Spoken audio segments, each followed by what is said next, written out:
Olá, seja muito bem-vinda ao Movimento Muitas Mulheres, que tem o patrocínio de Duda, uma plataforma de web design onde você pode criar o seu site, o seu blog e o seu e-commerce. Eu sou a Dani Antrudo e nessa temporada nós vamos falar com mulheres que causam. Eu vou conversar agora com a Shana Lima. Ela é artista visual e integrante do Muitas Minas. Confere aí com a gente. A gente comentou na abertura. Vou falar então agora com a Shana Lima, ela que é artista visual, tem pós também, né, na área das artes, né, Shana? E eu queria, antes da gente começar a conversar, propriamente dito, nas perguntas, que tu te apresentasse rapidinho aqui para a nossa audiência. Tá, eu sou a Shana Lima, eu nasci e trabalho, né, e vivo aqui em Curitiba. Deixa eu pensar. Eu tenho formação em arte, trabalho com arte desde antes de fazer qualquer curso na área. Eu já trabalhava com arte e assim, eu falo isso, mas nas áreas derivadas. Então, eu já dei aula, já trabalhei em ateliê. Hoje em dia, eu gerencio uma galeria de arte, já trabalhei com produção cultural. E eu me considero, assim, uma produtora cultural, artista, porque eu tenho meu trabalho, que eu continuo fazendo, e também a gerente, né, da galeria. Legal. Eu acho que é isso. Não, Sou... e é aquilo, né? A gente nunca é uma coisa só, né? A gente é sempre fazendo milhares de coisas, né? Eu tenho uma tendência a fazer várias Sim, coisas. exato, exato. E me conta uma coisa, Shana, essa tua paixão, assim, pelas artes, né? Isso para ti era estimulado desde da tua infância? Tu já tinha convívio com as artes na tua infância, em casa ou na adolescência? Como é que começou isso? Então, sim, mas não dessa forma ideal, né? Sei lá, não tive... na escola, eu estudei numa escola particular, que deveria até ter essa questão toda voltada para as artes, mas não tinha. Era um ensino das artes fraco, mas pelo que eu sei também, comparando com o ensino da arte no Brasil em geral, eu acho que era melhor do que muita gente já teve e tem, porque tem muitas pessoas que têm aula de arte com pessoas não formadas, né, que nem são da área. Então, a minha professora, ela era da área, mas foi uma educação um pouco assim rasa, sem muito questionamento, sabe? Isso sempre veio de mim, porque eu tive isso na minha família, assim, fui estimulado a questionamento e tal. E quando eu era adolescente, eu tinha uns 15 anos, eu acho, 14, a minha mãe, ela começou como hobby, assim, a pintar pratos. Olha só. E aí eu gostava de desenhar, sempre desenhei, na verdade, todos os meus cadernos, eles tinham desenhos em todas as margens, porque eu sou ansiosa, então eu precisava disso para sobreviver a Sim. minha infância inteira. E aí, às vezes, até a margem era maior que o que tinha no meio, né? Mas, enfim. E gostava de arte, assim, gostava de ver coisas relacionadas a isso. E aí a minha mãe começou a fazer isso, eu nem dei muita bola, na verdade, porque ela fazia no ateliê, né? Ela não fazia em casa, assim. Lembro que daí, quando ela trouxe pronto, eu fiquei bem chocada, porque ficou maravilhoso, até hoje ela tem esses pratos. E depois de um tempo, aí eu não sei, estava até tentando lembrar o que veio antes. Eu acho que fui eu que fui antes. Aí eu tive uma coisa bem engraçada, na verdade, que foi uma situação romântica. Olha. Quando eu tinha uns 16 anos, é uma coisa muito louca isso, eu vou contar, assim. Eu pensava sempre num cara, e eu sempre via ele, só via ele passar. Até o dia que ele foi para esse lugar, que é um centro cultural aqui em Curitiba, e eu vi ele indo. E aí eu fui lá, e eu lembro que eu pensei assim, eu vou fazer qualquer coisa que tenha nesse lugar. Só para ver o cara. E era um centro cultural, era um lugar de gravura, e daí eu peguei e me inscrevi para fazer gravura. Sim, sim. Então, Aí que eu fui fazer gravura com a Denise Roman, que é uma artista aqui de Curitiba, e ela faz principalmente litografia, é a grande paixão dela, e fui super estimulada por ela, fiquei encantada, porque era uma mulher que vivia de arte, ela tem 4 filhos, né, hoje em dia todos adultos, mas na época tudo criança, ficavam lá às vezes com a gente e tal, para, enfim, né, aquela questão da mãe que trabalha, e daí os filhos, né, vão ver no almoço, aquela coisa, e então teve todo o envolvimento com a família dela, daí a minha mãe, sei lá, acho que foi numa época que ela resolveu se estimular a começar a montar um ateliê, porque ela começou a pintar bastante, ela comprou um forno pequenininho, meus pais montaram um ateliê dentro de casa, a gente tinha um ateliê de porcelana, meu pai resolveu fazer junto com ela, então a minha casa virou um lugar de arte, aí sim. Aí sim, aí eu tinha já meus 15 anos e já era outra casa, a gente veio morar mais para a área central. Daí eu lembro que a Denise às vezes ia lá, pintava os negócios, queimava. Então, depois a gente vendia na Feira do Largo, a gente começou a sobreviver disso. Então, fiquei muitos anos nessa feira, fiquei quase 10 anos. Foi uma lição, assim, porque foi toda essa época dedicada à produção. Eu fazia aula, né, fazia faculdade de arte à noite, e produzia com os meus pais a tarde inteira, trabalhava mesmo, firme, sábados e domingos e tal. Então tinha um comprometimento bem grande. E aí ia nas feiras, feira de Natal, tudo feira com artista. Era muito legal. Isso traz, né, todo um mundo aí que você se relaciona. Exato. Todo tipo de artista, artesão, bem bacana. E agora, tu me falando isso, assim, ficou rodando um filme na minha cabeça, porque, assim, não sei, eu acho que a maioria das crianças, pelo menos, assim, acho que até nos primeiros anos de escola, a gente é muito estimulado, né, ao desenho, e não só na escola, tipo, tu vai num restaurante, por exemplo, tu vai lá no Espaço Kids, o que mais tem é papel, giz de cera e tal, né, mas ao mesmo tempo, depois quando passa um tempo, sei lá, na adolescência, a gente começa a ser desestimulado porque o pai e mãe diz, não, mas tu vai viver disso, tu vai morrer de fome.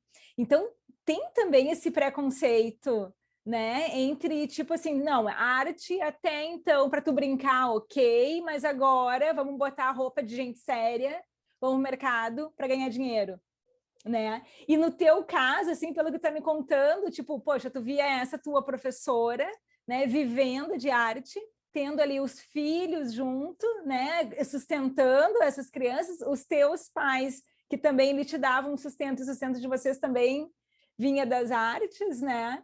E tu, hoje, tu também vive de arte, né? Porque tu trabalha com isso também, né? Com a gravura e tudo mais, né? Como é que foi isso para ti? Assim, foi fácil, assim, tipo, tu te imaginar nesse papel do tipo, não, eu vou viver de arte, é isso que eu escolhi e tal.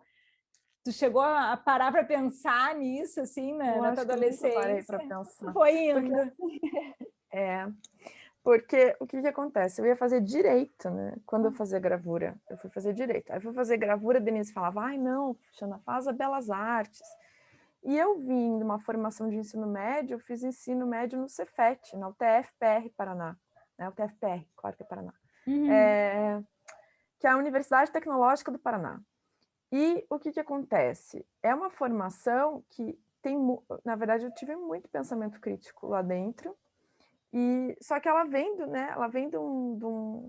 ensino técnico, que vem até de uma tradição militar, assim, foi uma coisa que foi, só que foi uma coisa que veio até antes da tradição militar, enfim, não foram eles que fizeram isso, mas ficou marcado isso, eles até não estimulavam muito a universidade, né? Mas isso foi uma coisa que se entendeu depois, que deveria voltar, inclusive, né? Voltar ao ensino técnico, porque parece que quando acabou a ditadura, né, e entrou o governo do Fernando Henrique, a primeira coisa que ele quis foi extinguir, ele extinguiu quando eu entrei, por isso que eu entrei no ensino médio. Nossa. Daí depois retomou. Ai, perdão, é que eu tô achando que tá ficando escuro, vamos lá.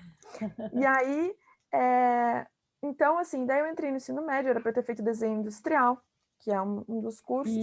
Mas Uhum. aí fiz o ensino médio, que foi muito bom. Eles sim, me ajudaram no pensamento crítico, análise literária, análise artística. Nossa, eu indico demais. O ensino federal é maravilhoso. Sim. E aí, ali eu percebia assim muito que em função disso eu já estava na vida adulta, sabe? Minha adolescência, dos 15 para frente, não teve muito essa coisa da brincadeira. Eu me diverti muito, tanto que eu aproveitei muito a vida, eu já saía, meus pais deixavam eu sair. Eu aproveitei a vida porque eu tinha muita responsabilidade.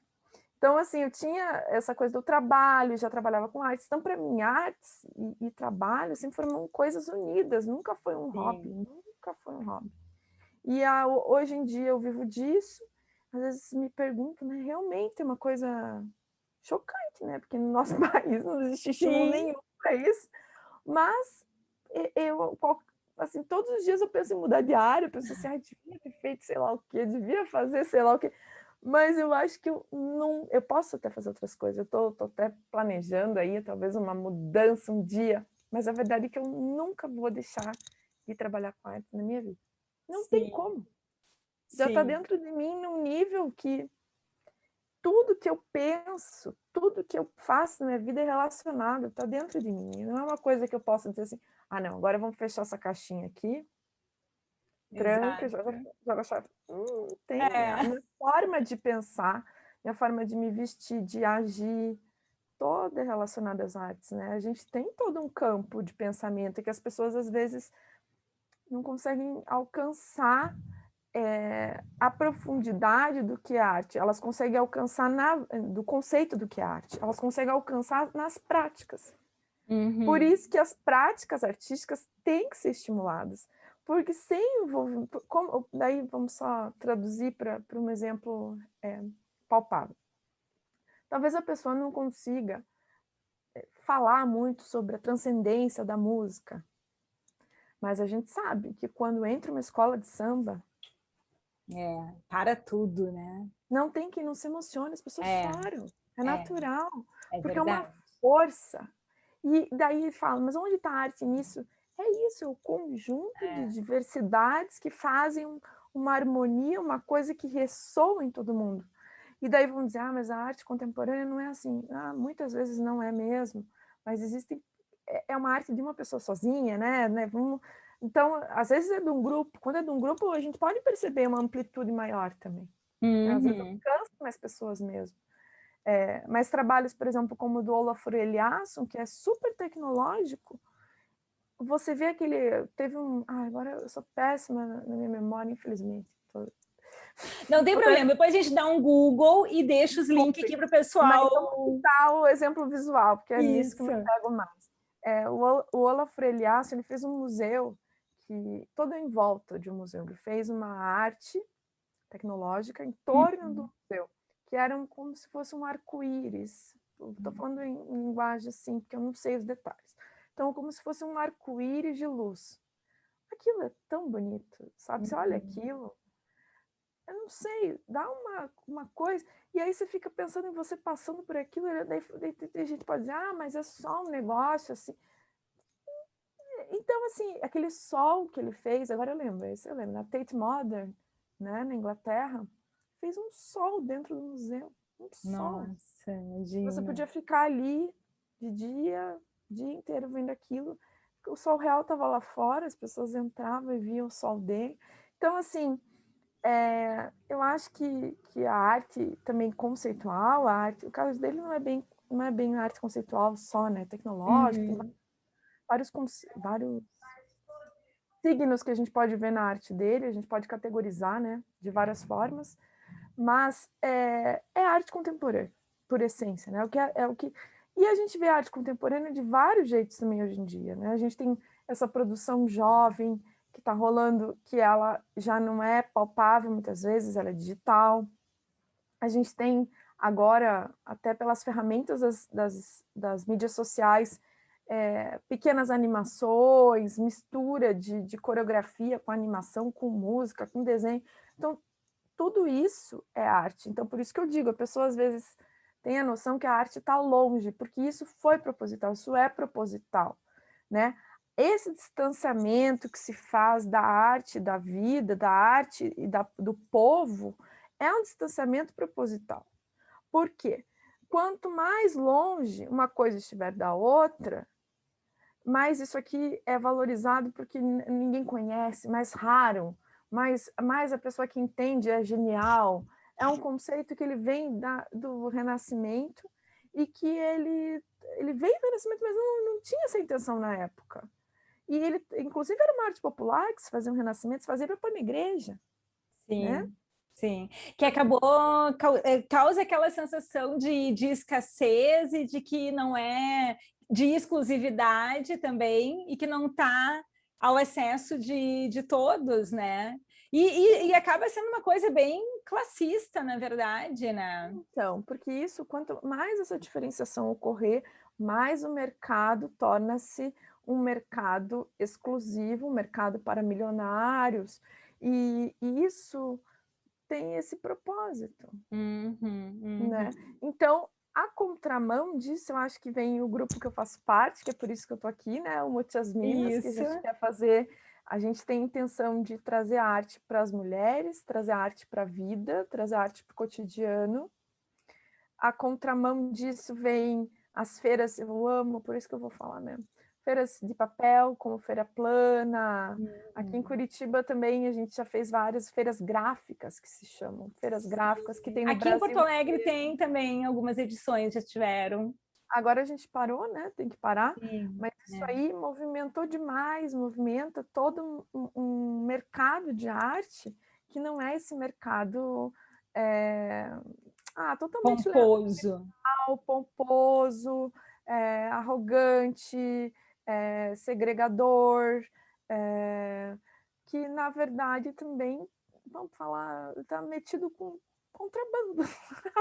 Porque Sim, isso está sendo questionado agora, né? A gente está vendo as curadoras, as mulheres nos grandes museus questionarem a origem das coleções. Os países como os países africanos estão questionando, estão pedindo de volta, estão tendo várias negociações com os museus europeus, porque foi feito roubo em guerra. Eu estava vendo a história, por exemplo, do Louvre. Uhum. O que é aquilo, gente? Espólio. Daí você vai dizer, foi Napoleão. Beleza, né, cara? Só que, tipo, Sim. roubou, cortou a escultura. Cortou em pedaço e levou. Nossa. Então, a gente tem... E não tem nenhuma referência. Fica como uma coisa... Daí só, como eu digo, só aumenta esse distanciamento. Então, dos brancos, dos negros e asiáticos também, né? Vamos colocar... Principalmente esse, daí vem dos... não é principalmente não. Aí vem os indígenas, aborígenes, então também... Eu vi uma fala de uma pesquisadora australiana que ela meteu a boca falando assim que a cultura, que os aborígenes não aguentam, né, australianos não aguentam mais ninguém falando por eles, que a gente não aguenta mais, você cala sua boca. Ela falou assim pro cara, cala sua boca, a gente não aguenta mais vocês dizendo que terra que é pra gente, a gente tem a terra é nossa. Então é isso, eles têm a pintura, eles têm a cultura, grande parte da cultura australiana vem deles, o resto é colonizado. Então, é esse o nosso problema aqui. Agora, a gente está tendo todo um trabalheiro aí vai ter muito trabalheiro. Mas, enquanto isso, a arte está sendo marginalizada também por esse governo, que é pior de tudo, porque agora que faz uns anos, aí uns 10 anos, né, que a gente teve um governo decente, que proporcionava inclusão, que estimulava, que tentava trazer arte, que estimulava os espetáculos artísticos, muita coisa legal se passou, por exemplo, por Curitiba, por causa da Lei Rouanet, tudo por causa da Lei Rouanet. Tudo, tudo. Eu vi coisas maravilhosas, espetáculos de dança, festivais, e aí as pessoas têm a coragem de dizer que isso é coisa para não sei quem, que não sei o quê. Eu fico pensando, se quer rezar, vai lá e reza. Eu rezo também.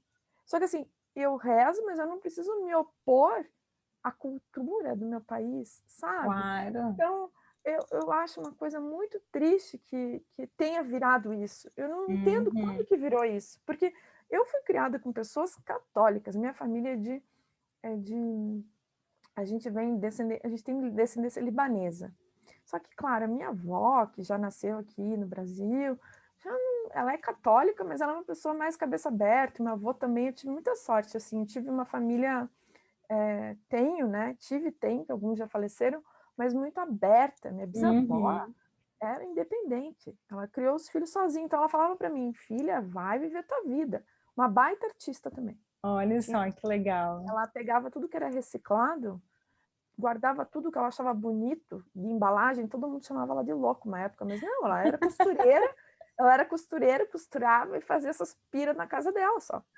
Então ela pegava vidro de shampoo, tampinha de não sei o quê, ia construindo umas esculturinhas, tinha um monte na casa dela, era linda a casa dela, cada cor, uma cor. Mas voltando, eu vim de uma família, então, ela era ortodoxa, entendeu? O ortodoxo é o máximo do catolicismo, super, super. E, ao mesmo tempo, era cabeça aberta para essas coisas da vida. Então, ela aproveitava a vida. Ela ia na igreja como ia no baile. Eu não entendo por que, que uma coisa tem que se opor à outra. Quando que virou isso? Porque não está escrito em nenhum lugar. É verdade. Não, e tu falando tudo isso, eu fico pensando também que isso também, assim, a importância que é dessa nossa, realmente, essa nossa visão crítica, assim, né? Tu como arte educadora também, que tu já atuou no SESC, né? Também, assim, com essa parte de educar, né? E eu lembro, assim, muito dos programas que o SESC tem, acredito que ainda tenha, que é da formação de público, tanto de plateia de teatro, né, dança, enfim, mas também dessa parte de curadoria, das galerias, de levar, de juntar, né, de fazer esse link entre, daqui a pouco, uma população, às vezes até um pouco mais carente, porque a maioria enfim, dos espetáculos que o SESC trazia, enfim, até as galerias, coisas mais ou de graça, ou mais barato, né? Então eu fico pensando assim, poxa, que é importante a gente ter esse incentivo, claro, também assim de iniciativas privadas junto com a pública, né? Lei Rouanet está aí para isso, né? Que, enfim, nesse governo também a gente viu bastante pessoas questionando, né? Infelizmente, Acabaram com a mas Lei Rouanet, né? Semana passada, eles acabaram. É por isso que eu fiz toda essa fala, porque eu não consigo entender. Mas foi assinado realmente para liquidar com ela, ou isso ainda está em trâmite? Mas eles acabaram assim com todos os benefícios. Eles falaram que não, é um troço, eles colocaram uma portaria lá. Acabaram. Nossa, não Falei, dê é uma olhada lá. desesperador, Eles né? fizeram um corte, toda uma interpretação da lei que não. Mas enfim. Então, voltando à história do SESC, eu tive daí nesse o Centro Cultural Solar do Barão, muito tradicional, inclusive conhecido no Brasil inteiro pela Mostra da Gravura, Mostra da Fotografia. E depois que eu já tinha entrado na universidade, na Belas Artes e na UTF, que eu fiz também design, eu fui fazer estágio. E aí eu fiz estágio com a Zuleika Marchi. E a Zuleika Marchi foi uma verdadeira mestra, assim, arte educadora. Foi com ela que eu aprendi muita coisa da minha vida. Muita coisa. Assim, na minha vida, principalmente profissional. Sim. E existia um programa feito na prefeitura na época que se chamava Linhas do Conhecimento. Linhas do Conhecimento. Muita gente participou disso aí, da minha época e antes disso. E era um espetáculo, porque era todo um grupo de arte educadores que levavam você ficava com o mesmo grupo de uma comunidade periférica por uma semana. Às vezes, só que teve muita variação. Vou citar assim, tá? Vou citar esse exemplo. Então, por exemplo, no primeiro dia que eles iam lá, se apresentavam, tal, então tinha todo um contato diferente ali. Para uma aproximação horizontal, não vertical. Uhum. No segundo contato, eles vinham com uma brincadeira. No terceiro, então daí eles levavam alguma coisa para lá, para introduzir o tema da exposição ou do espaço que eles iam. Então era feito todo, até o penúltimo dia, no penúltimo eles vinham visitar a exposição e no último era feita lá uma reflexão e uma despedida e uma atividade para marcar aquela vinda. Uma coisa assim, eles tinham no final. Então eu aprendi muito isso, que era importante. Você ter o contato, você depois trazer para perto, você trocar saberes. Você trazer para ver exposição e você fazer uma atividade. E de preferência que isso pudesse voltar para a comunidade. Então, eu gravei isso dentro de mim, mesmo sem ter tido muita experiência, porque eu fiquei mais dentro do museu. Minha parte era dentro do museu. Sim. Mas eu vivenciei isso de algum jeito, porque eles traziam essas pessoas e a gente atendia, né? A gente participava. E quando eu fui trabalhar no SESC, que é o SESC Paço da Liberdade, que é uma unidade voltada para a cultura aqui em Curitiba, é uma unidade histórica, inclusive esse prédio foi o prédio da prefeitura, a primeira prefeitura da cidade, assim. Era em outro lugar, mas foi o primeiro prédio para a prefeitura. E aí, então, tinha toda essa questão histórica, da história da cidade, que muita gente não sabe, não conhece nada, mas nada mesmo. Pessoas adultas, inclusive. Vem morar aqui, isso não fica tão claro. Não está tão claro na arquitetura, no jeito que a cidade e a sociedade curitibana se mostra. Não é um jeito tão claro, a gente não sabe o que aconteceu aqui. E, então, eu sentia muito que eu tinha um dever social com relação a isso, de trazer essa parte histórica, a minha chefe também acreditava nisso, isso era ótimo. Então, eles, inclusive, o SESC fez um filme mostrando como isso aconteceu, então era muito legal que eles fizeram um filme bem bacana, histórico e tal, e depois a gente puxava para o espaço de arte. Poxa, isso foi muito bom. A gente conseguiu fazer, por exemplo, quando o SESC também funcionava, que hoje em dia a gestão também, por exemplo, o gestor do SESC hoje é vice-governador. Olha, e pode, gente? Ele se elegeu vice-governador e resolveu continuar com o SESC. Uau! Incrível, né? Pois Um homem de quase 80 anos fazer tudo isso, né? 80? Ele tem quase 80 anos. Enfim, coisas que, né, misteriosas aí. Pois é. Ai, se fosse uma mulher, eu até diria que pode, porque a gente é multi, mas, enfim, homem eu já desconfio.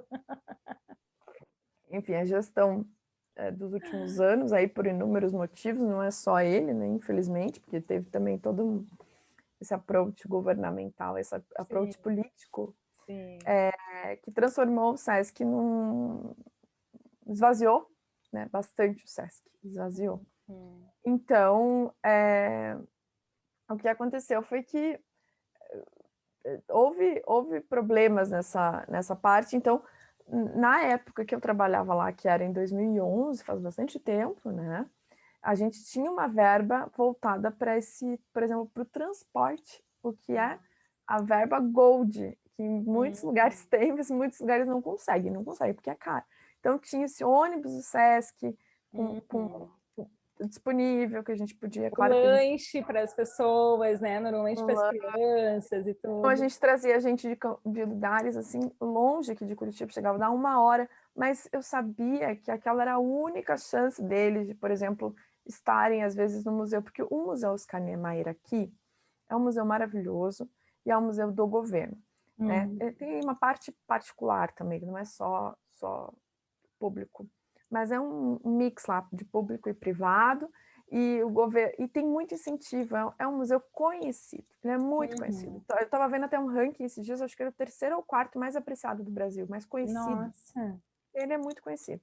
Então, o que acontece é que o interior inteiro vem. Eu trabalhei também na Bienal de Curitiba e com a parte de arte e educação, era incrível, assim, você tipo, tinha de repente sábado, estava assim meio, né, pô, sabadão, aquela galera, de repente aparecia um grupo de 80 crianças, o padre trouxe de sei lá onde, sabe? Aparecia no meio da tarde, assim, daí você ficava lá, e era assim.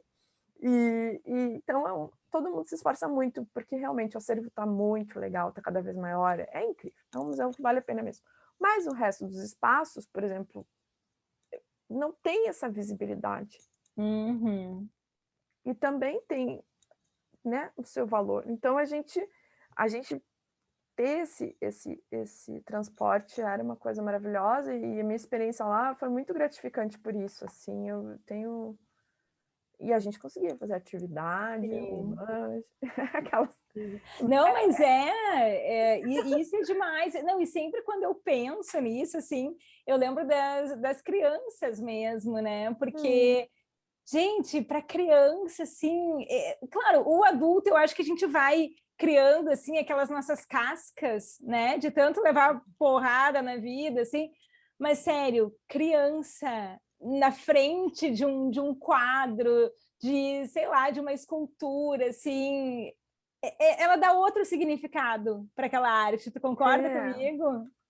assim, a gente, como é que eu vou dizer? Eu acho que tem duas partes. Uma, a gente se ilude, não é se ilude, a gente tem também como é que eu vou dizer?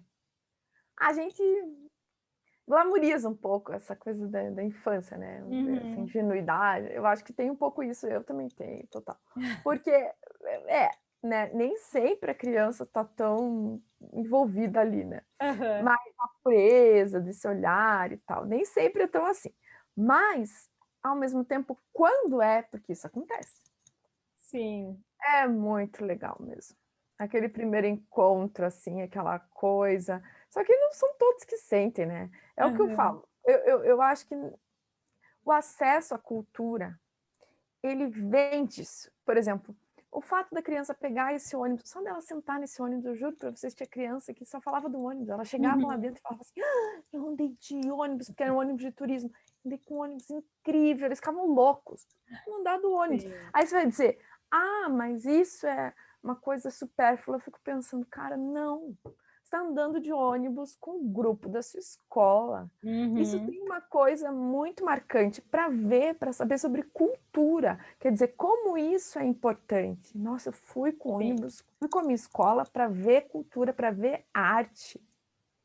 É. Né? Eu É. fiz uma coisa no museu, na sala expositiva, eu fiz um negócio. Então, isso é aí que você constrói a plateia, aí você cria essa plateia, você cria pessoas que vão querer levar os filhos para ter essa experiência um dia. Ah, mas Uhum. eu já fui, filho, vamos um dia, né? Exato. Então, é isso, é isso. E eu acho que, claro, só deixando bem claro uma coisa que eu não falei.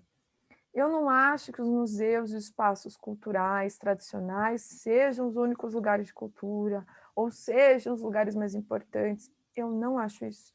E a minha pesquisa de mestrado foi em relação a isso, né? Ela foi para falar da mediação cultural, dessa Bienal de Curitiba que eu trabalhei, né? Que eu fui arte educadora, coordenadora da arte educação, para dizer que, tipo, e a ida ao museu, claro que ela é muito importante, mas a gente, por isso que eu digo da troca. Uhum. Se a gente sempre conseguisse ir até a escola e eles mostrarem o que tem de arte lá, se a gente sempre tivesse fazendo essas trocas, eu acho que as coisas seriam mais interessantes, valorizando, né, ambos os espaços, valorizando o que as crianças estão produzindo lá, estimulando. Uhum. E por falar em troca, o coletivo Muitas Minas é isso, né? É uma É, troca. é Conta uma para troca. nós um pouco mais sobre ele. Explica melhor Então, ele para gente. a Gilce De Luca é a criadora, é a nossa líder, né? Foi ela que lançou a ideia, e ela tem uma empresa que é o Mucha Tinta. Ela tem há Ah, mais de 10 anos, 15 anos, que é principalmente voltada à produção de murais em Curitiba. Então, daí de grafite, de artes visuais, os temas, as técnicas, os artistas até variam. Mas ela fez projetos incríveis, assim, com gente muito boa. Ela tem uma vasta experiência. Os murais que tem aqui na cidade, a maioria foi ela que propôs, uhum. junto com os artistas. E ela, percebendo tudo isso e todo esse investimento que ela fez, né, durante a vida de trabalho mesmo, né, dela, com a parceira também nossa colega, a Michele Micheleto. As duas trabalharam juntas muito tempo. Elas sentiram essa necessidade: cadê as mulheres para estarem aqui? Daí tem essa questão, eu vou falar assim mesmo. Às vezes a mulher não está no nível dos caras. Aí você vai dizer, não, mas a mulher é tão boa quanto... Não é isso. Quando a gente fala de carreira artística, a gente fala de portfólio, a gente fala de site, a gente fala de uma estrutura comercial que às vezes o cara que já tem, como eu digo, não tem esse impedimento, que não precisou ser estimulado depois, porque tem mais tempo. As mulheres, por exemplo, é difícil você ver uma mulher querendo subir nos muros, querendo subir nos prédios, querendo aprontar, mesmo assim, de fazer as coisas por conta. É difícil, porque a gente não tem essa educação. A gente tem uma educação para ficar quietinho em casa, os pais nem deixam. Tentar fechar a perna, usar a saia curta, não deixar aparecer a calcinha. Os meus pais são, como eu falei, né? Vocês puderam perceber, já tem uma outra cabeça, mas assim, também nunca me estimularam muito para fazer isso. Eu acho difícil os pais, mesmo de homem, né? Mesmo de homem, assim. Mas os homens, como são estimulados mais a irem para as coisas, para a rua, eles fazem, né? Então, o que acontece é que, como eles fazem, mesmo sem grana, mesmo sem projeto, mesmo sem nada, eles acabam tendo um portfólio. É nisso que eu quero falar. Não é que é qualidade, é esse passo a passo. Essa organização, né? Isso é necessário para qualquer carreira, né? Você vai ser pedreiro, você vai começar fazendo um negócio, depois você vai fazer outro, depois você vai fazer outro, vai fazer outro. Se você não tiver feito nenhum, você não vai conseguir chegar no último lá. Se você não tiver nenhuma obra para eu ver de você, fica difícil acreditar, né? Então, é meio que assim. E quando a gente está falando das mulheres, então tem esse problema. Então, às vezes, a mulher é super boa, já fez projeto, já fez um muro, mas não, né, uma figura pequena, não conseguiu pegar uma coisa grande, não teve suporte e tal.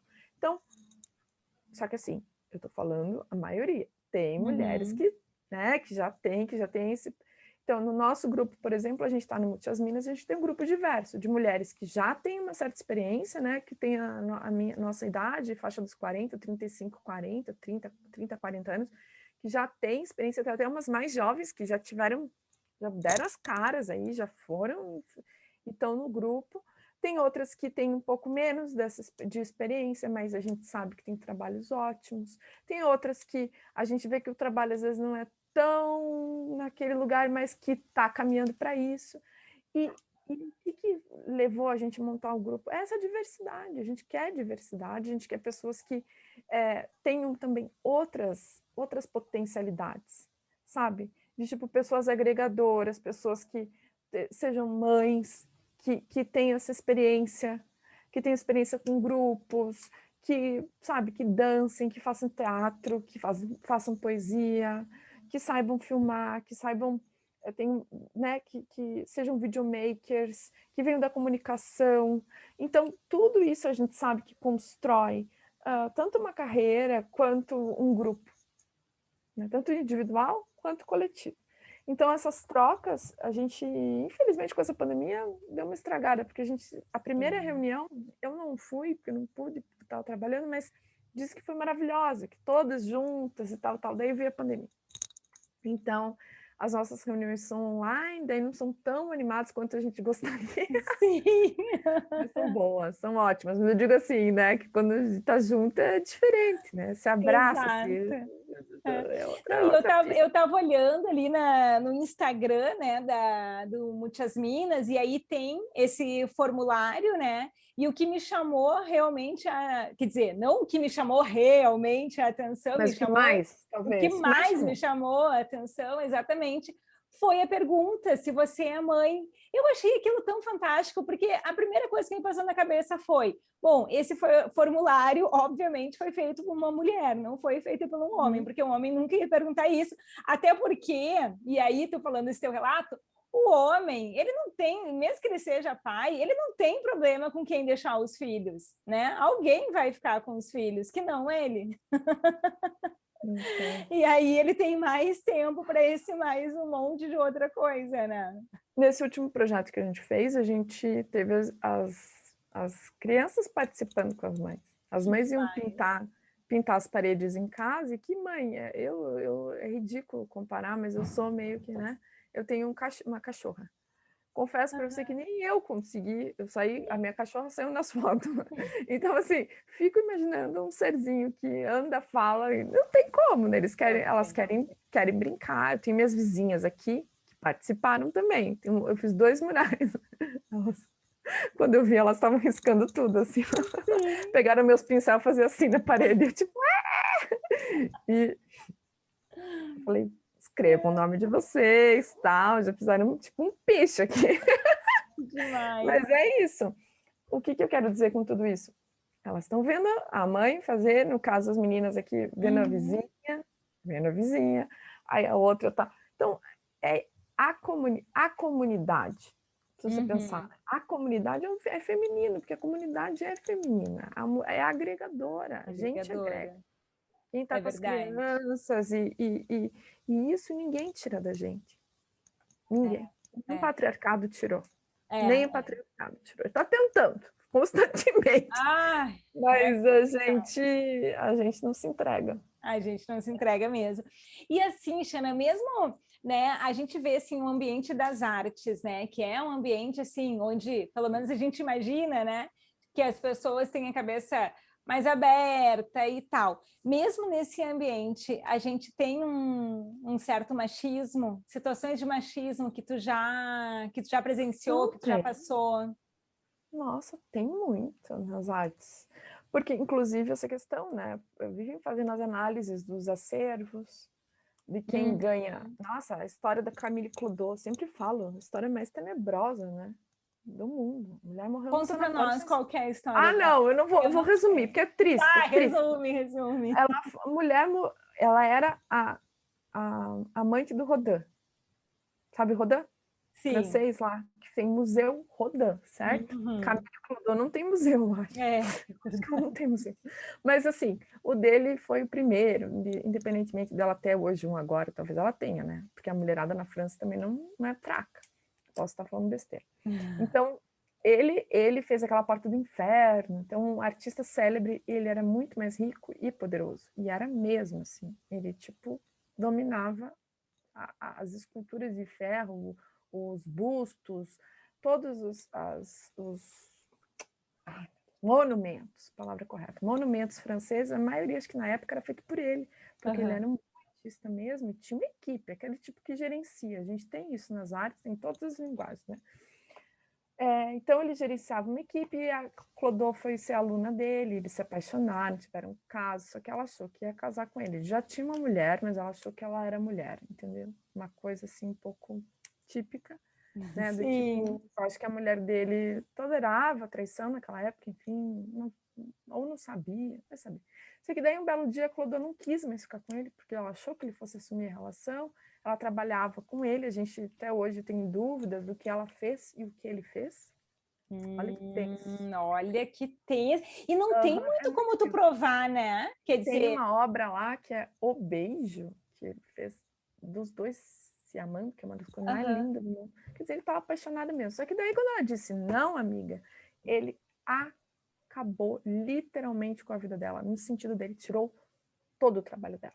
Tudo. Ela ficou sem nada, ele não deixava ninguém pedir nada para ela, ele acabou com tudo, ela ficou miserável, ela teve que pedir ajuda, daí nisso a família resolveu que tinha que internar ela como louca, porque ela não estava, ela já não era mais virgem, não servia para casar, não tinha um centavo, não podia voltar para casa.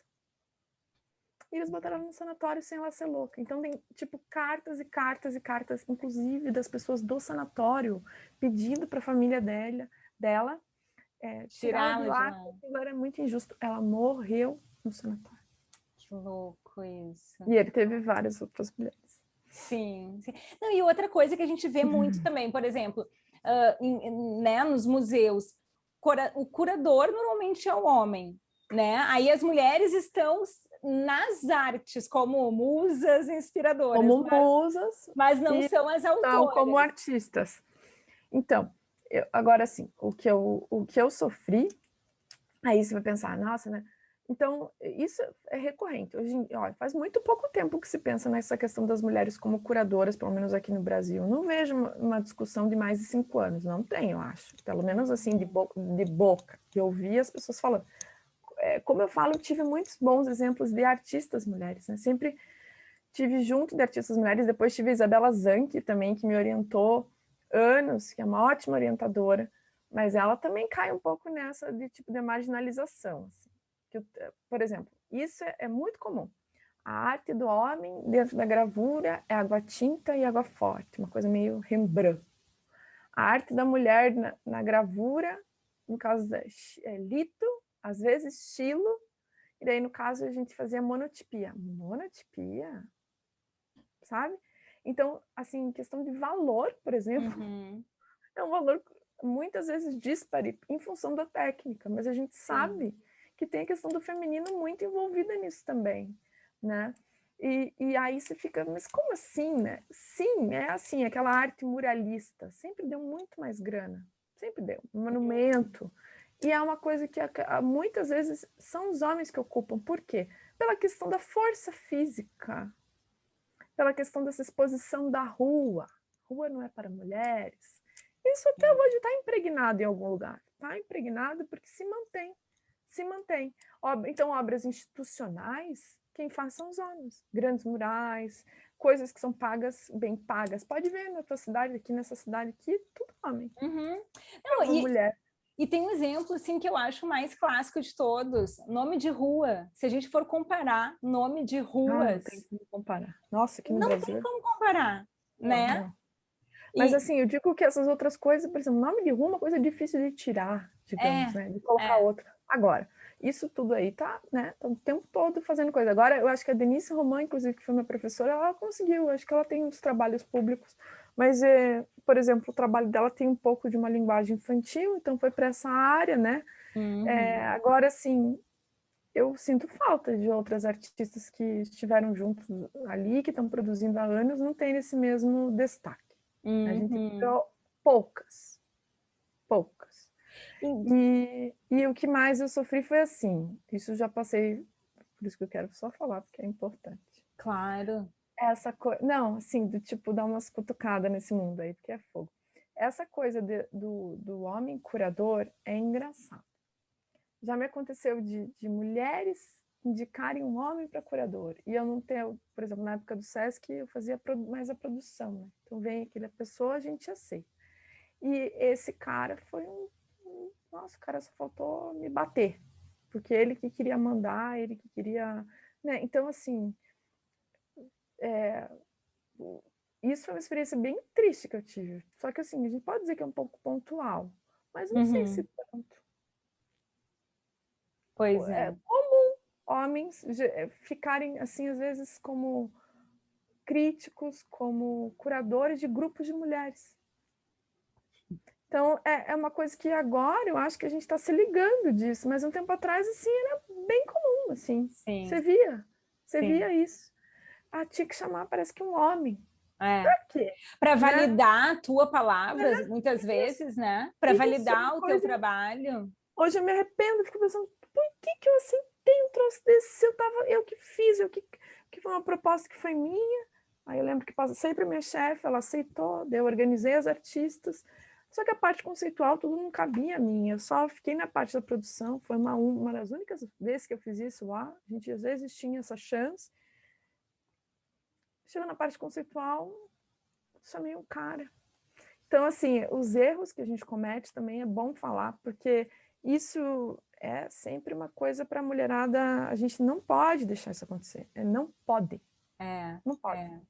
E aí, o que eu ia te complementar, que é justamente, então, esse, acredito eu, um dos objetivos do Muitas Minas, porque é fortalecer mesmo, né? Pegar na mão e tipo assim, não, vamos juntas, vamos nos fortalecer, né? Sim, a gente já tem, né? Elas têm muita experiência de campo.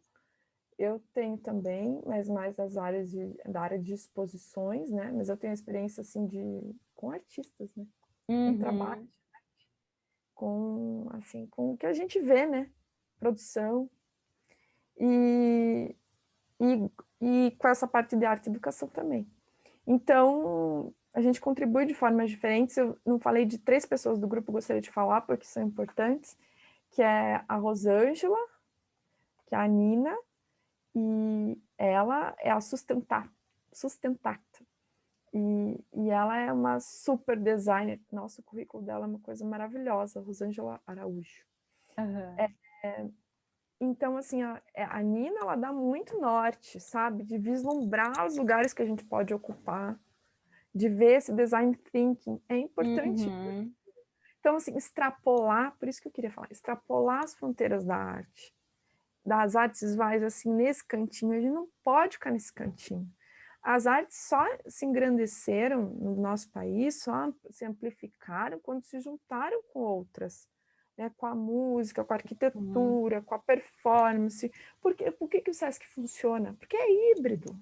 Você chega lá, você respira cultura em qualquer Sesc que seja voltado para isso, né? Que é cheio de Sescs, a gente outra vez conversou, então, voltados para o esporte, essas coisas, daí não, né? De turismo, aí realmente não é assim. Mas você vai, por exemplo, no Sesc São Paulo, que é o do Danilo Miranda, maravilhoso, que espero que volte um dia a ser secretário da Cultura, a gente vê espaços híbridos, mistura arte, tecnologia, dança, cinema, música, audiovisual junto. audiovisual. Nossa, eu saio do Sesc, eu saio feliz, aquela coisa de uma lavada. Você pode nadar ouvindo Chopin, depois você vai ver uma exposição. Então, é isso, tem que estar na nossa vida. Tem que estar. Artesanato. Por que depois do artesanato ser uma coisa menor, dos trabalhos manuais? O nosso país é feito de trabalhos manuais. Não há uma família no nosso país, isso eu posso, assim, posso afirmar, que não tem alguém que produza trabalhos manuais, que não tem uma mulher que produza trabalhos manuais. Todas têm. Porque isso está junto da nossa cultura e, como eu falo, é uma coisa agregadora, a gente não pode perder, a gente não pode deixar isso ir, a gente tem que aprender. Então, a gente tem que repassar, a gente tem que compartilhar, e não é menos arte, não é. Isso também está dentro daquele título lá do que é maior, mais chique, e o que está menos. Aí vão dizer, ai, mas tem artesanato, de tampinha de garrafa. Eu falo, cara, dá para fazer coisas. Né? O carnaval é feito desta arte que é reciclada, né? Exato, exato. Então, assim, o preconceito idiota de olhar uma coisa que está no começo e achar que aquilo lá, então aquilo é ruim. Cara, veja uma escultura de bronze, alguém que não sabe fazer, é lixo. É feio, não. Né? E me conta uma coisa, e quais são os planos de vocês com os Muitas Minas agora para 2021? Estão ainda vendo, então, assim, como é que vai ser a questão de pandemia e tal? A gente está tentando se afinar, porque o lockdown agora acabou hoje aqui. Não sei por aí em Curitiba acabou? Não sei por quê. Ninguém sabe por quê, porque tem mais de 500 pessoas na fila do UTI. Então, assim, o governador simplesmente fez isso. Deu mais 3 dias, era até dia 9, não. Hoje, deu 12 de setembro. Não, mas tinha uma outra data, daí ampliou um pouquinho, só até ontem. Então, hoje já abriu tudo. Então, o que está acontecendo é que a gente está aqui, eu pelo menos particularmente, assim, estou assustada com essa loucura que nós estamos vivendo. Hoje vou falar, porque hoje é dia 10 de março de 2021, é um dia marcado pelo retorno do nosso amado Lulinha. Opa, aqui. Não porque eu seja tão petista e tão fanática, mas simplesmente hoje o discurso dele me deu esperança de viver de novo. E depois do discurso dele, o nosso presidente colocou uma máscara e falou que está a favor da vacina. Eu vi então, isso assim, também.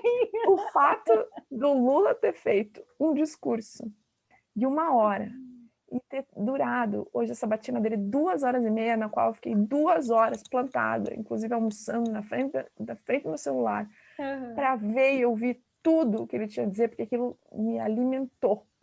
Ele falou de arte, falou de cultura, falou de cidadania, falou de amor, falou que as pessoas... Então, coisas que são importantes para nós agora. A gente precisa ter um chão, a gente precisa ter essa vacina. Então, assim, a gente quer voltar para a rua. Eu tinha dito isso outra vez, eu quero voltar para a gente quer muito. E a gente vai agora fazer umas propostas aí para a gente conseguir continuar trabalhando. Inclusive, tem um projeto que está saindo agora que a gente vai filmar algumas das artistas trabalhando em casa. Vai ser bem legal. Mas no caso de vocês não conseguem, tipo assim, claro, tudo dentro dos seus protocolos e tudo mais. Sim. Porque vocês conseguem, né? Daqui a pouco, sei lá, se juntar 4, 5, sei lá, para fazer um mural, assim, e trabalhar, assim, né?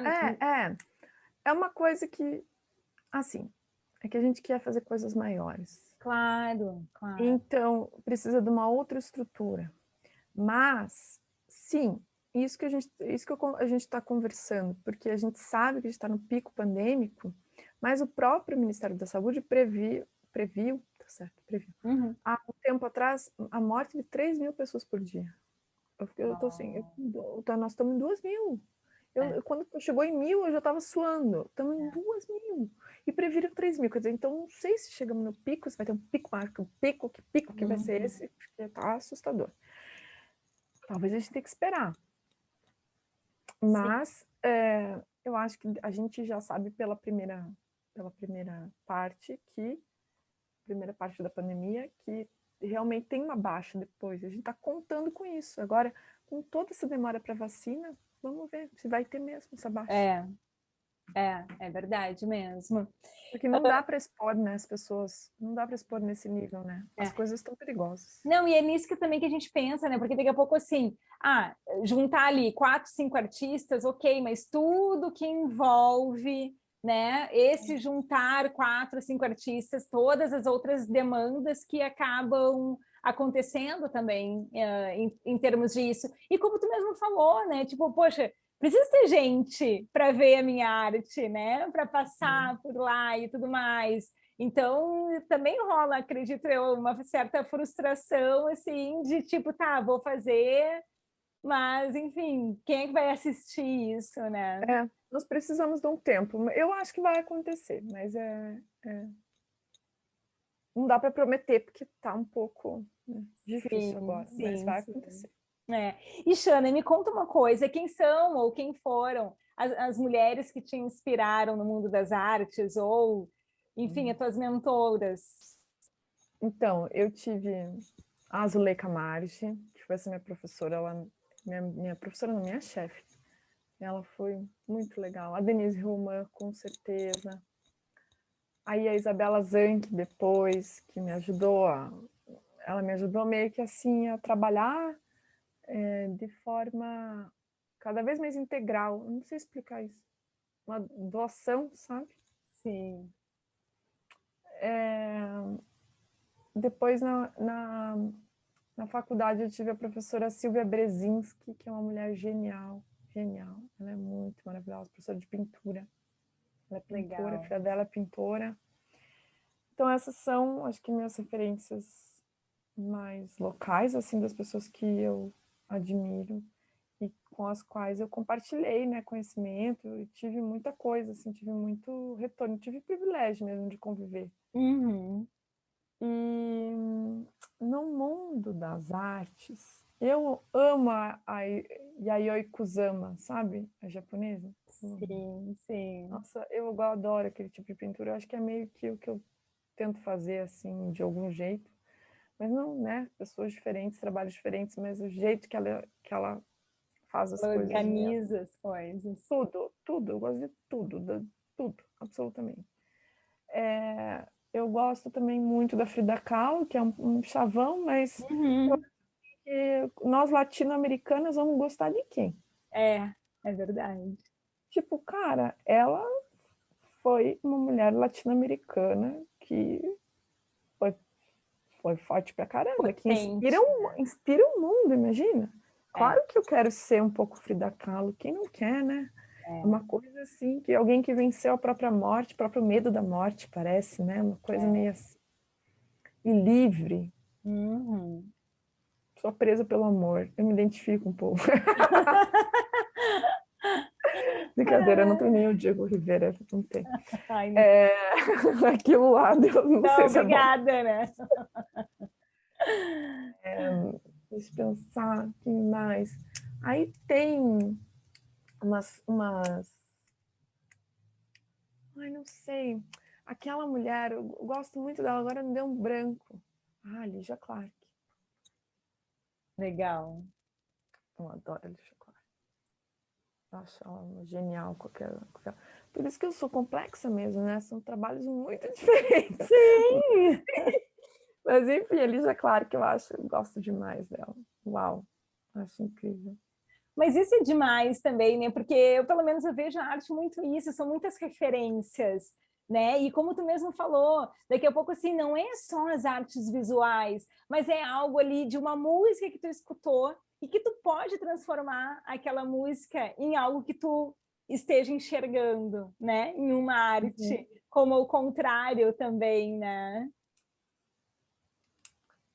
Eu acho que, como é que eu vou dizer? Eu acredito nas artes meio que integradas, assim, não tem nada a ver, mas é um pouco isso. Sim, sim, sim, legal. Acho que eu gosto dessa coisa de extrapolar um pouco as, as formas de se expressar. Nada novo, Uhum. mas eu acho bom, eu acho interessante, eu acho que amplifica o trabalho, eu gosto. Eu fiquei Bacana. pensando das artistas visuais negras. Poxa, eu não falei nenhuma e não consigo me lembrar, olha só. Sim, Isso mostra um apagamento aí, né? Porque elas é, existem. Elas é, estão trabalhando e estão trabalhando faz tempo. é verdade. E eu consigo lembrar dos homens, tipo Caribé, Uhum. que eu gosto do Mestre Didi. Eu adoro o Mestre Didi. Mas Legal. é isso, eu gosto do Bispo do Rosário, homem, entendeu? Então É, a minha relação com a arte negra brasileira, ela perpassa os homens, mas mulheres eu não. Aqui a gente tem uma artista muito legal, mas aí não é negra, mas é uma artista que é a Efigênia Rolim, uhum. é demais. É uma artista que eu recomendo muito pesquisar, porque é uma artista inspiradora. E ela trabalha com papel de bala, papel de bombom.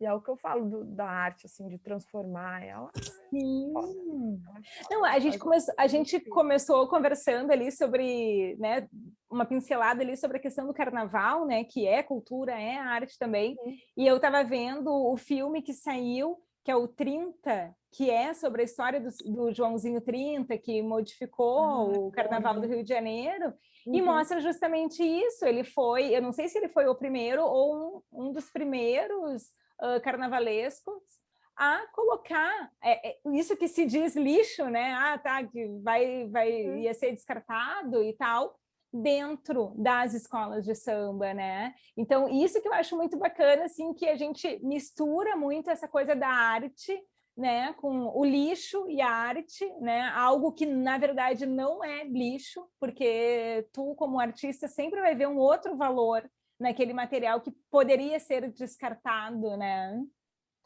E eu acho interessante você trabalhar com o passado. Eu tenho uma amiga que eu amo de paixão, que é o Rafael Codognoto, que ele faz um trabalho muito interessante, que me inspira também.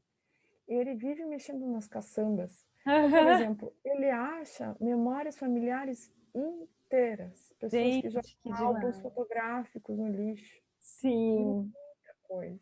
sim. Então, ele Sabe? faz um trabalho com essas pessoas, essas fotos dessas pessoas que ele nem conhece. Uhum. Sabe? Depois eu fico pensando, ele meio que recupera a história de alguém ali, sabe? E é isso, é coisa, o que vai para o lixo, nem sempre é lixo, né? Agora Nem as pessoas sempre estão ali. ligadas nisso, que a gente viveu numa época do estímulo do descartável, mas isso É. Minha Tem, bisavó me ensinou muito, ela sabia tudo já. exato. Então, Tem um livro que eu acho demais, que é o Orfanato da Senhora Pellegrini, acho que é Pellegrini, para crianças peculiares. O título é meio grande, assim, é meio assim. que legal. É muito legal. E ele depois virou filme e tal. Só que o que eu achei demais da história dele, porque o autor ele fez justamente isso. Ele catava lixos, enfim, caçambas e tudo mais. E um dia ele encontrou numa caçamba, assim, dezenas de álbuns de fotografia. E aí Uhum. ele descobriu, eu não sei se ele descobriu ou se isso ele inventou, enfim, isso eu já não lembro, que aquelas fotos eram de crianças que trabalhavam no circo. Então ele começou a inventar histórias sobre aquelas crianças, que daí saiu o livro esse, que é o Orfanato da Dona Pellegrini para crianças inusitadas. Peculiares, quer dizer, demais. Que legal vocês estão. Então, ai, não sei. Eu acho que tudo a gente tem que estar olhando com os olhos críticos mesmo. É, É isso. é verdade, é verdade. Todas as regras que a gente tem na nossa vida, a gente tem que olhar para elas com olhos críticos, muitas vezes. Sabe? Tipo, ai, tem que jogar isso. Tem mesmo? Deixa eu olhar, né? Deixa eu olhar Sim. para o que eu estou fazendo. Então, precisa comprar isso. Precisa mesmo? Deixa eu olhar o Uhum. que eu estou fazendo. Eu tento fazer isso. Às vezes eu me rendo ao capitalismo, mas é um exercício que tem que ser feito. Senão a gente fica refém, né? É verdade. Shana, a gente está nos nossos minutos finais e eu quero que tu deixe todos os teus contatos aqui para o pessoal te seguir a Muitas Minas, enfim, todo Ai, teu aí. então, a gente está no Instagram, que é @muitasminas. Sigam a gente está com essa possibilidade de se juntar ao grupo. E eu sei que a gente está aqui num lugar cheio de mulheres talentosas e curiosas, e interessantes, e cheias de coisas para contribuir, cheias de maneiras de contribuir com o grupo. Então, podem se inscrever sem medo.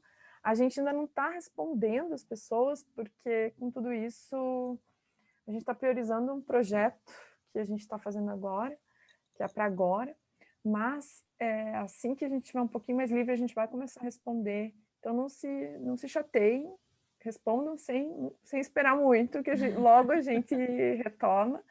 E eu também tenho um arroba que é Shana_Lima, todo dia. Porque eu já fui temporariamente, as pessoas se preocupavam, elas achavam que eu ia, sei lá, morrer. Que tu ia sair.